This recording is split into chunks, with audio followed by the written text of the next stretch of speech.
श्री महालक्ष्मी स्तोत्रम्। नमस्तेस्तु महामाये श्रीपीठे सुरपूजिते शङ्खचक्रगदाहस्ते महालक्ष्मी नमोऽस्तुते। नमस्ते गरुडारूढे कोलासुरभयङ्करी सर्वपापहरे देवी महालक्ष्मी नमोऽस्तुते। सर्वज्ञे सर्ववरदे सर्वदुष्टभयङ्करी सर्वदुःखहरे देवी महालक्ष्मी नमोऽस्तुते। सिद्धिबुद्धिप्रदे देवी भुक्तिमुक्तिप्रदायिनी मन्त्रमूर्ते सदा देवी महालक्ष्मी नमोऽस्तुते।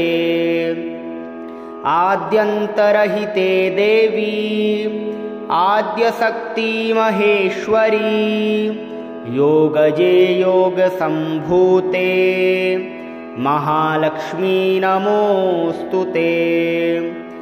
स्थूल सूक्ष्म महारौद्रे महाशक्ति महोदरे महापापहरे देवी महालक्ष्मी नमोऽस्तुते। पद्मासन स्थिते देवी परब्रह्मस्वरूपिणी परमेशी जगन्मातर महालक्ष्मी नमोऽस्तुते। श्वेताम्बरधरे देवी नानालङ्कारभूषिते जगदस्थिते जगन्मातर महालक्ष्मी नमोऽस्तुते। महालक्ष्म्यष्टक इदं स्तोत्रम् यः पठेत् भक्तिमान् नरः सर्वसिद्धिमवाप्नोति राज्यं प्राप्नोति सर्वदा। एककाले पठे नित्यं महापापविनाशनं द्विकालं यः पठे नित्यं धनधान्यसमन्वितः त्रिकालं यः पठे नित्यं महाशत्रुविनाशनं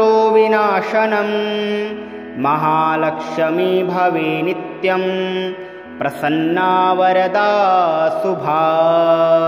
नमस्तेस्तु महामाये श्रीपीठे सुरपूजिते शङ्खचक्रगदाहस्ते महालक्ष्मी नमोऽस्तुते।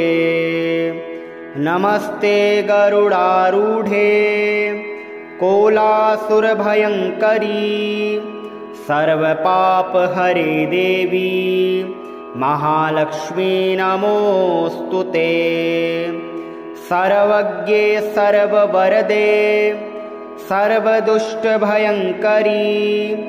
सर्वदुःखहरे देवी महालक्ष्मी नमोऽस्तुते।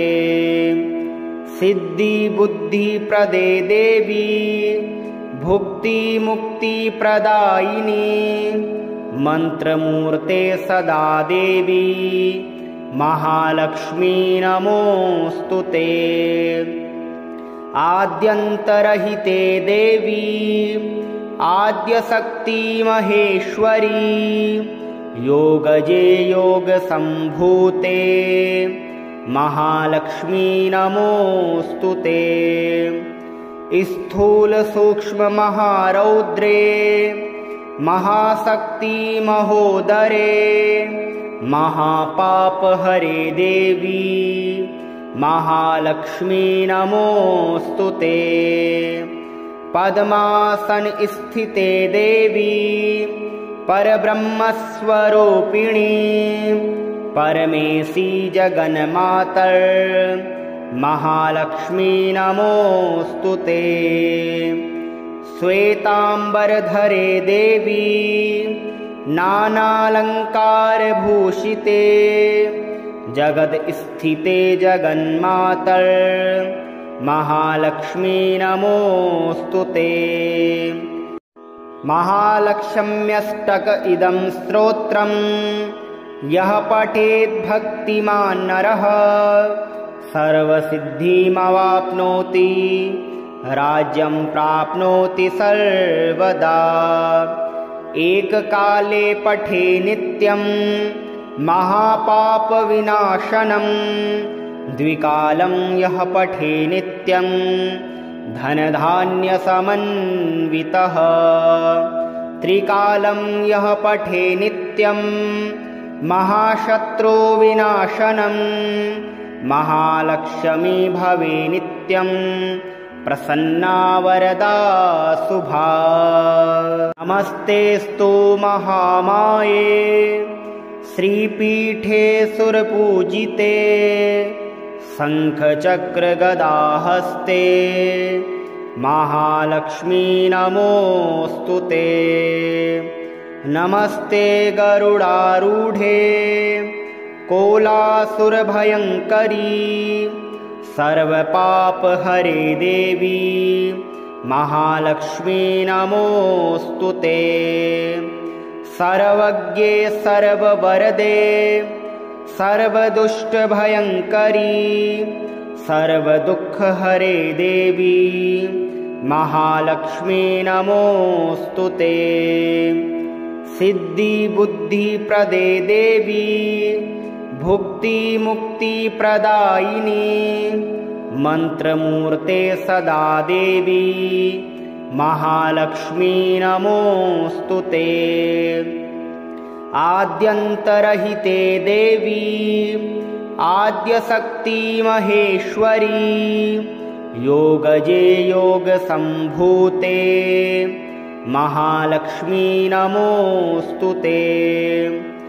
स्थूल सूक्ष्म महारौद्रे महाशक्ति महोदरे महापापहरे देवी महालक्ष्मी नमोऽस्तु ते। पद्मासन स्थिते देवी परब्रह्मस्वरूपिणी परमेशी जगन्मातर् महालक्ष्मी नमोऽस्तु ते। श्वेताम्बरधरे देवी नानालङ्कारभूषिते जगदस्थिते जगन्मातर् महालक्ष्मी नमोऽस्तु ते। महालक्ष्म्यष्टक इदं स्तोत्रम् यः पठेत् भक्तिमान् नरः सर्वसिद्धिमवाप्नोति राज्यं प्राप्नोति सर्वदा। एककाले पठे नित्यं महापापविनाशनं द्विकालं यः पठे नित्यं धनधान्यसमन्वितः। त्रिकालं यः पठे नित्यं महाशत्रुविनाशनं महालक्ष्मी भवे नित्यं प्रसन्ना वरदा शुभा। नमस्तेऽस्तु महामाये श्रीपीठे सुरपूजिते शङ्खचक्रगदाहस्ते महालक्ष्मी नमोऽस्तु ते। नमस्ते गरुडारूढे कोलासुरभयङ्करी सर्वपापहरे देवी महालक्ष्मी नमोऽस्तु ते। सर्वज्ञे सर्ववरदे सर्वदुष्टभयङ्करी सर्वदुःखहरे देवी महालक्ष्मी नमोऽस्तु ते। सिद्धिबुद्धिप्रदे देवी भुक्तिमुक्तिप्रदायिनी मन्त्रमूर्ते सदा देवी महालक्ष्मी नमोऽस्तु ते। आद्यन्तरहिते देवी आद्यशक्ति महेश्वरी योगजे योगसम्भूते महालक्ष्मी नमोऽस्तु ते। स्थूलसूक्ष्ममहारौद्रे महाशक्ति महोदरे महापापहरे देवी महालक्ष्मी नमोऽस्तु ते। पद्मासनस्थिते देवी परब्रह्मस्वरूपिणी परमेशी जगन्मातर् महालक्ष्मी नमोऽस्तु ते। श्वेताम्बरधरे देवी नानालङ्कारभूषिते जगदस्थिते जगन्मातर् महालक्ष्मी नमोऽस्तु ते। महालक्ष्म्यष्टक इदं स्तोत्रम् यः पठेत् भक्तिमान् नरः सर्वसिद्धिमवाप्नोति राज्यं प्राप्नोति सर्वदा। एककाले पठे नित्यं महापापविनाशनं द्विकालं यः पठे नित्यं धनधान्यसमन्वितः। त्रिकालं यः पठे नित्यं महाशत्रुविनाशनं महालक्ष्मी भवे नित्यं प्रसन्ना वरदा शुभा। नमस्तेऽस्तु महामाये श्रीपीठे सुरपूजिते शङ्खचक्रगदाहस्ते महालक्ष्मी नमोऽस्तु ते। नमस्ते गरुडारूढे कोलासुरभयङ्करी सर्वपापहरे देवी महालक्ष्मी नमोऽस्तु ते।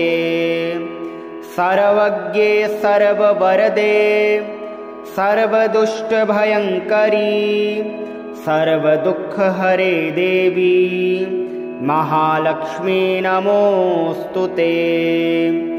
सिद्धिबुद्धिप्रदे देवी भुक्तिमुक्तिप्रदायिनी मन्त्रमूर्ते सदा देवी महालक्ष्मी नमोऽस्तु ते। आद्यन्तरहिते देवी आद्यशक्ति महेश्वरी योगजे योगसम्भूते महालक्ष्मी नमोऽस्तु ते। स्थूलसूक्ष्ममहारौद्रे महाशक्ति महोदरे महापापहरे देवी महालक्ष्मी नमोऽस्तु ते। पद्मासनस्थिते देवी परब्रह्मस्वरूपिणी परमेशी जगन्मातर् महालक्ष्मी नमोऽस्तु ते। श्वेताम्बरधरे देवी नानालङ्कारभूषिते जगदस्थिते जगन्मातर् महालक्ष्मी नमोऽस्तु ते। महालक्ष्म्यष्टक इदं स्तोत्रम् यः पठेत् भक्तिमान् नरः सर्वसिद्धिमवाप्नोति राज्यं प्राप्नोति सर्वदा। एककाले पठे नित्यं महापापविनाशनं द्विकालं यः पठे नित्यं धनधान्यसमन्वितः। त्रिकालं यः पठे नित्यं महाशत्रुविनाशनं महालक्ष्मी भवे नित्यं प्रसन्ना वरदा शुभा। नमस्तेऽस्तु महामाये श्रीपीठे सुरपूजिते शङ्खचक्रगदाहस्ते महालक्ष्मी नमोऽस्तु ते। नमस्ते गरुडारूढे कोलासुरभयङ्करी सर्वपापहरे देवी महालक्ष्मी नमोऽस्तु ते। सर्वज्ञे सर्ववरदे सर्वदुष्टभयङ्करी सर्वदुःखहरे देवी महालक्ष्मी नमोऽस्तु ते। सिद्धिबुद्धिप्रदे देवी भुक्तिमुक्तिप्रदायिनी मन्त्रमूर्ते सदा देवी महालक्ष्मी नमोऽस्तु ते। आद्यन्तरहिते देवी आद्यशक्ति महेश्वरी योगजे योगसम्भूते महालक्ष्मी नमोऽस्तु ते। स्थूलसूक्ष्ममहारौद्रे महाशक्ति महोदरे महापापहरे देवी महालक्ष्मी नमोऽस्तु ते। पद्मासनस्थिते देवी परब्रह्मस्वरूपिणी परमेशी जगन्मातर् महालक्ष्मी नमोऽस्तु ते। श्वेताम्बरधरे देवी नानालङ्कारभूषिते जगदस्थिते जगन्मातर् महालक्ष्मी नमोऽस्तु ते। महालक्ष्म्यष्टक इदं स्तोत्रम् यः पठेत् भक्तिमान् नरः सर्वसिद्धिमवाप्नोति राज्यं प्राप्नोति सर्वदा। एककाले पठे नित्यं महापापविनाशनं द्विकालं यः पठे नित्यं धनधान्यसमन्वितः त्रिकालं यः पठे नित्यं महाशत्रुविनाशनं महालक्ष्मी भवे नित्यं प्रसन्ना वरदा शुभा। नमस्तेऽस्तु महामाये श्रीपीठे सुरपूजिते शङ्खचक्रगदाहस्ते महालक्ष्मी नमोऽस्तु ते। नमस्ते गरुडारूढे कोलासुरभयङ्करी सर्वपापहरे देवी महालक्ष्मी नमोऽस्तु ते। सर्वज्ञे सर्ववरदे सर्वदुष्टभयङ्करी सर्वदुःखहरे देवी महालक्ष्मी नमोऽस्तु ते। सिद्धिबुद्धिप्रदे देवी भुक्तिमुक्तिप्रदायिनी मन्त्रमूर्ते सदा देवी महालक्ष्मी नमोऽस्तु ते। आद्यन्तरहिते देवी आद्यशक्ति महेश्वरी योगजे योगसम्भूते महालक्ष्मी नमोऽस्तु ते। स्थूलसूक्ष्ममहारौद्रे महाशक्ति महोदरे महापापहरे देवी महालक्ष्मी नमोऽस्तु ते। पद्मासनस्थिते देवी परब्रह्मस्वरूपिणी परमेशी जगन्मातर् महालक्ष्मी नमोऽस्तु ते। श्वेताम्बरधरे देवी नानालङ्कारभूषिते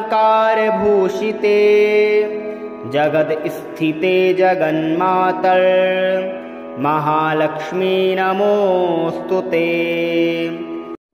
महालक्ष्म्यष्टक इदं स्तोत्रम् यः पठेत् भक्तिमान् नरः सर्वसिद्धिमवाप्नोति राज्यं प्राप्नोति सर्वदा।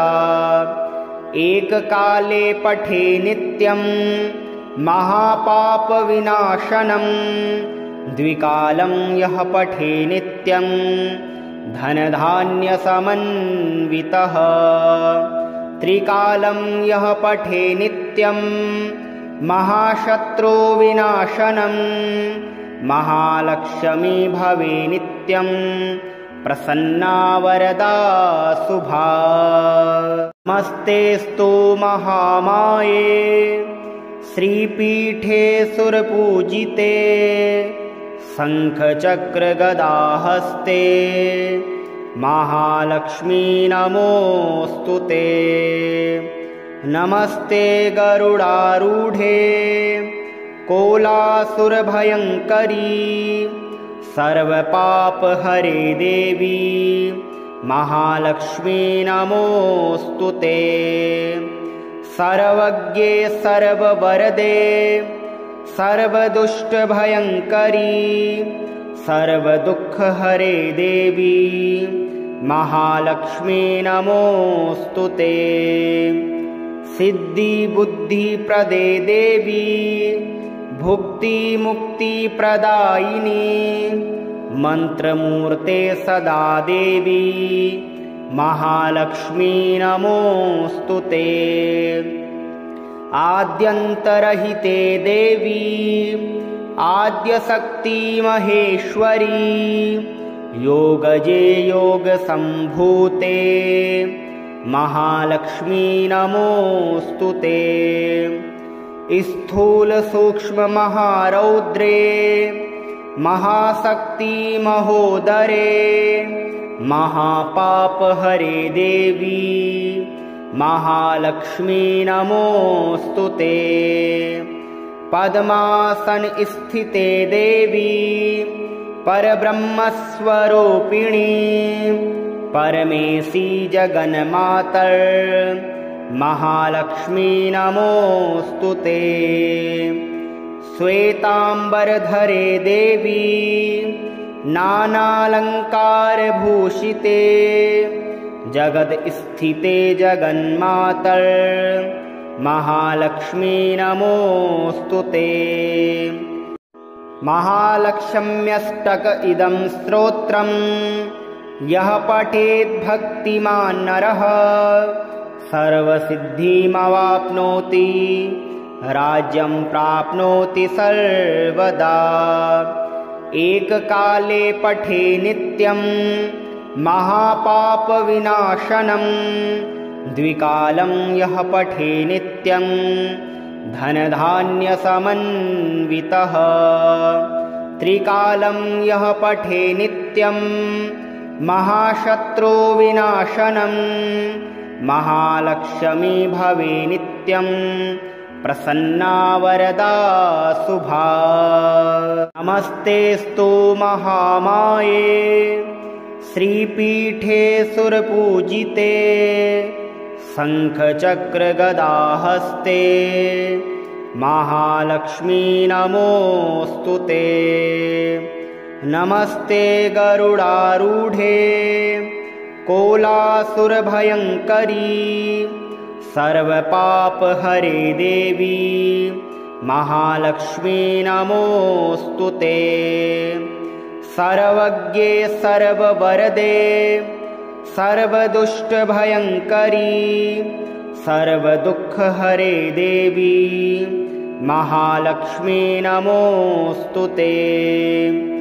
सिद्धिबुद्धिप्रदे देवी भुक्तिमुक्तिप्रदायिनी मन्त्रमूर्ते सदा देवी महालक्ष्मी नमोऽस्तुते।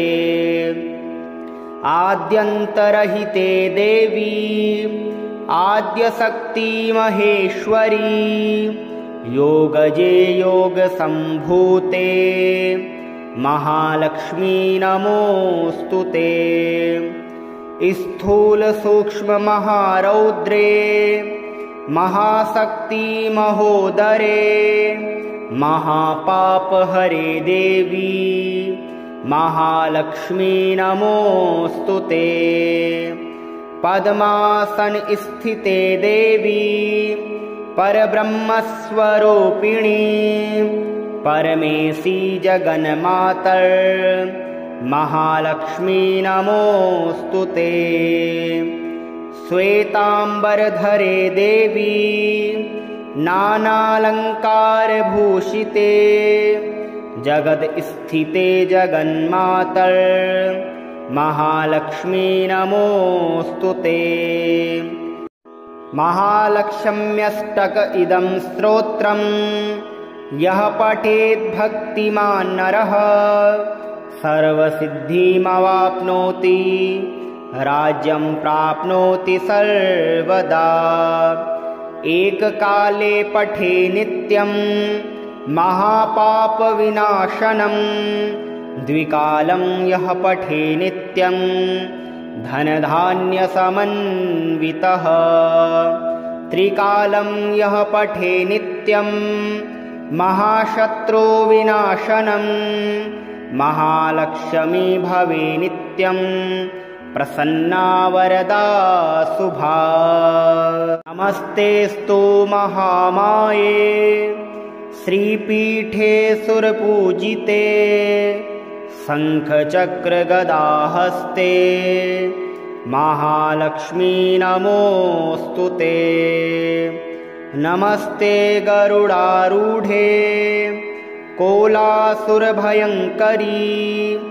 सर्वपापहरे देवी महालक्ष्मी नमोऽस्तु ते।